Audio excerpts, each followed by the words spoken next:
Hola a todos, bienvenidos. Gracias por estar ahí. Lo primero, quiero agradecer al comité científico y al organizador el darme la oportunidad de estar hoy aquí con vosotros compartiendo este consejo sanitario titulado Manejo de heridas con terapia de presión negativa en una unidad de cardiología críticos. Mi nombre es Isabel Pérez Loza, soy enfermera asistencial en una unidad de cardiología críticos del Hospital Universitario Marqués de Valdecilla.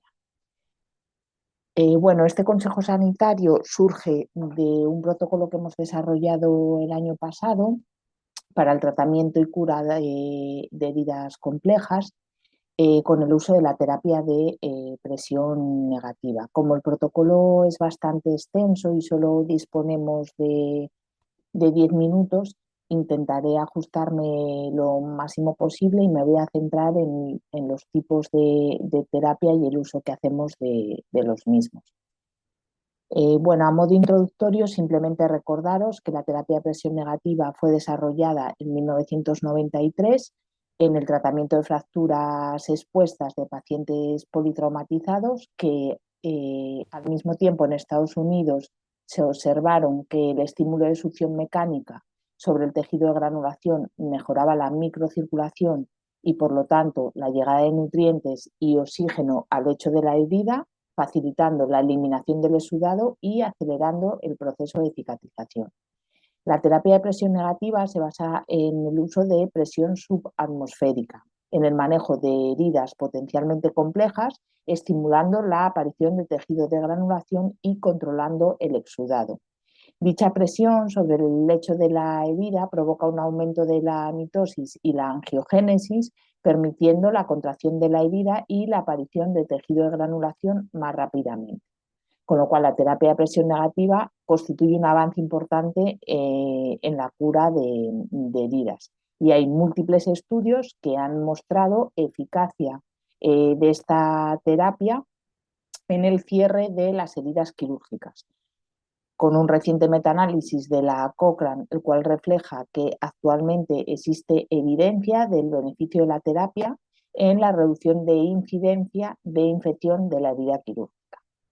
En lo referente a los beneficios y a la justificación del uso de la terapia, pues bueno, se postula, como hemos comentado, que la terapia en el tratamiento de las heridas complejas promueve la formación de tejido de granulación y el cierre de la herida, lo cual favorece ese cierre primario de la herida, creando un ambiente de humedad, proporciona un ambiente de macro y microtensión, reduciendo las fuerzas tensionales, estirando el tejido, favoreciendo la migración y la mitosis celular, elimina el exudado, manteniendo la herida en la forma adecuada en la que debe estar, reduce el edema a través del incremento de la eficacia de los vasos linfáticos, aumenta la perfusión de sangre local y provoca una neovascularización, resultando en un mayor aporte de oxígeno a los tejidos, lo cual beneficia y favorece el cierre y favorece también el crecimiento de tejido de granulación al reducir la carga bacteriana y la cantidad de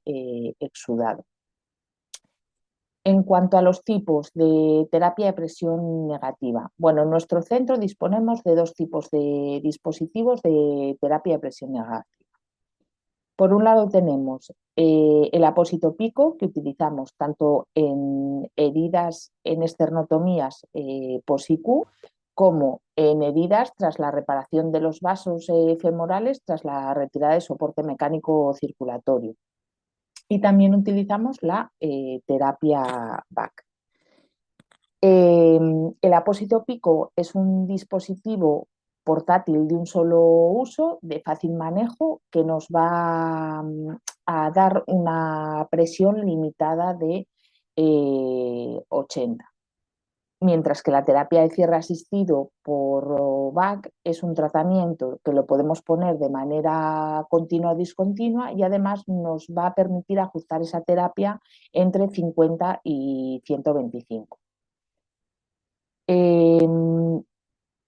¿Cuál es la diferencia? Pues que en la terapia VAC lo que se va a poner es primero una esponja y luego ya el dispositivo que después hablaremos de ello.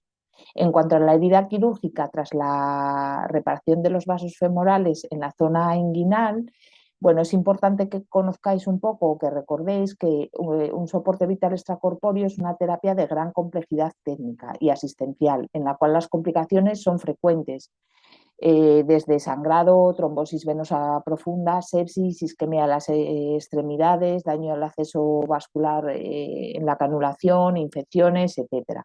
La terapia de soporte mecánico circulatorio periférico tipo ECMO en nuestro centro se realiza generalmente a través del acceso femoral y en nuestro caso, como en nuestras unidades de cardiocríticos, utilizamos la ECMO venoarterial. En ambos casos, sea venoarterial o venovenoso, el acceso se hace por disección en nuestro centro. Y tras la retirada de la terapia, lo que hacen los cirujanos es cerrar esta herida con un cierre quirúrgico de los vasos femorales. Estos pacientes se encuentran, lógicamente, aún en un estado crítico, requiriendo un soporte cardiorrespiratorio avanzado, y hay que tener en cuenta que aunque se retire este dispositivo, pues sus patologías son severas, tienen disfunciones cardiorrespiratorias, muchas veces están inmunodeprimidos, tienen anemias, coagulopatías, infecciones, suelen estar con ventilación mecánica, con un deterioro de la perfusión importante, a veces con agentes inotrópicos, con vasopresores, edemas, esteroides, diabetes, obesidad, inmovilidad, y todas estas cosas hay que tenerlas en cuenta. La herida quirúrgica en la ingle, además, tiene una serie de características específicas que incrementan el riesgo de infección y retrasan la cicatrización de la herida quirúrgica, debido a la proximidad a los genitales externos, a pliegues cutáneos, pues hay que tener cuidado con estas zonas. Hoy en día no existen estudios ni guías del manejo de este tipo de heridas tras la retirada del soporte que expongan realmente cuáles son las medidas recomendadas y adecuadas para reducir la incidencia de discencia y de infección de la herida quirúrgica, o para la aparición de prevenir la aparición del linfocele. Nosotros en la unidad elegimos una corte de pacientes por retirada de ECMO, cogimos cultivos y vimos que más o menos el 4% era nuestra incidencia de infección confirmada. Buscando en la bibliografía, hay un ensayo controlado aleatorizado publicado en 2024, conocido como el estudio PICO-VAC, que evaluó la eficacia del uso de la terapia de presión negativa con apósito pico en heridas quirúrgicas inguinales por revascularización en pacientes con enfermedad arterial periférica, que aunque no obtuvo resultados concluyentes en la reducción de infecciones del sitio quirúrgico a los 30 días, demostró una reducción estadísticamente significativa en la tasa de aparición de seroma. Y además tenemos 4 metaanálisis recientes que evalúan la evidencia del uso de la terapia de presión negativa en heridas quirúrgicas femorales tras la cirugía vascular. Y aunque no se observó una diferencia significativa en la duración de la estancia hospitalaria, en la incidencia de seroma, linforrea y hematoma, ni en las tasas de necesidad de revisión de herida quirúrgica, sí que han dado buenos resultados en comparación con el grupo que utilizaba apósitos convencionales.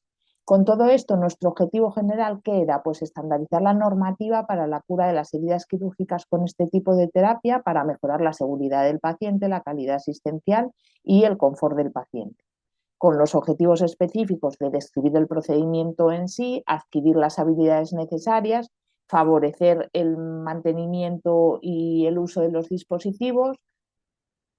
¿Con qué recursos humanos? Pues con un cirujano cardiovascular, con cardiólogos, con enfermeras y con TECAIS. ¿Y cuál es el procedimiento del apósito de la terapia pico? Bueno, pues mira, la terapia pico tenéis arriba a la derecha en la diapo el kit. Un kit donde viene lo que es el apósito, el fil que refuerza, la petaca y las 2 pilas, que es lo que vamos a usar después de montar un campo quirúrgico y hacer una limpieza exhaustiva de la herida quirúrgica de manera aséptica, con un campo estéril, como siempre, suero fisiológico, de arriba a abajo, de dentro a afuera o de limpio a sucio. Posteriormente, cloresidina acuosa al 2%.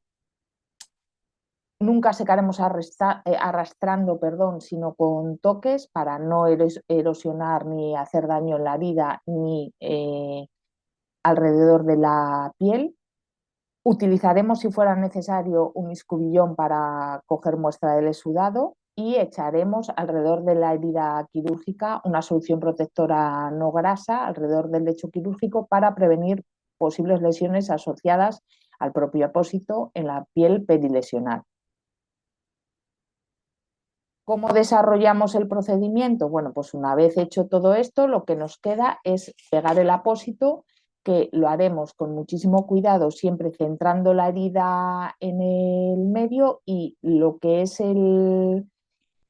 centrar el apósito e intentar que el puerto siempre quede hacia arriba, el puerto redondo que veis en las fotos, porque si no puede obstruirse la terapia si de repente drena en exceso. ¿Vale? Entonces siempre se pone hacia arriba. Una vez que tenemos el apósito bien pegado, conectamos en la petaca las dos pilas y damos al botón naranja, la terapia se va a encender y nos marcará el OK si está funcionando correctamente. En caso de que haya alguna fuga, el propio apósito trae unos refuerzos laterales que como mucho deben de salirse 1 centímetro alrededor, que podremos poner para hacer un cierre más hermético. ¿Y cuándo cambiamos este tipo de apósitos? Pues bueno, el tratamiento dura 7 días de manera preventiva y durante esos 7 días, si la terapia va bien y el apósito no se satura, pues perfecto. En caso de que hubiera algún problema, habría que levantar la herida y el apósito y valorarlo, pero está indicado para ponerlo 7 días. Una vez pasados esos 7 días, habría que hacer una valoración de la herida.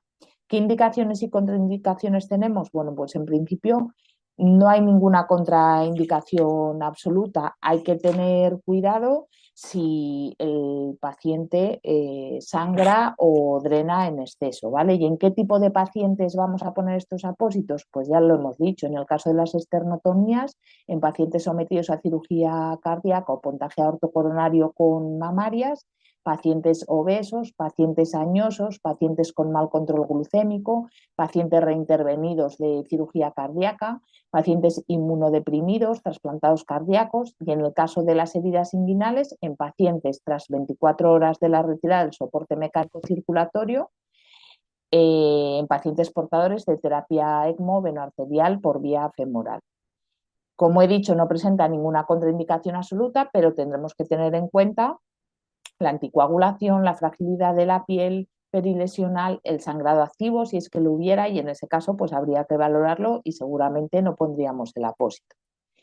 Y en cuanto al manejo con la terapia tipo VAC, bueno, pues la cura sería exactamente igual, ¿vale? Con un campo estéril, suero, igual. ¿Qué lo diferencia? Pues que lo primero que va a tapar la herida es la esponja, que hay que adaptarla a la forma de la herida. Se pondría luego el fil, el puerto, y se uniría al receptal. ¿Cuál es la diferencia? Pues que normalmente esta terapia la puedes poner, la puedes modificar con más o menos presión y la puedes poner de manera continua o de manera intermitente. Y muchísimas más cosas. Lo que pasa es que el tiempo no nos permite más. Cualquier cosa o cualquier duda que tengáis me podéis escribir. Nos veremos en el próximo congreso. Espero que os haya gustado este consejo sanitario, que os sea de utilidad y muchísimas gracias.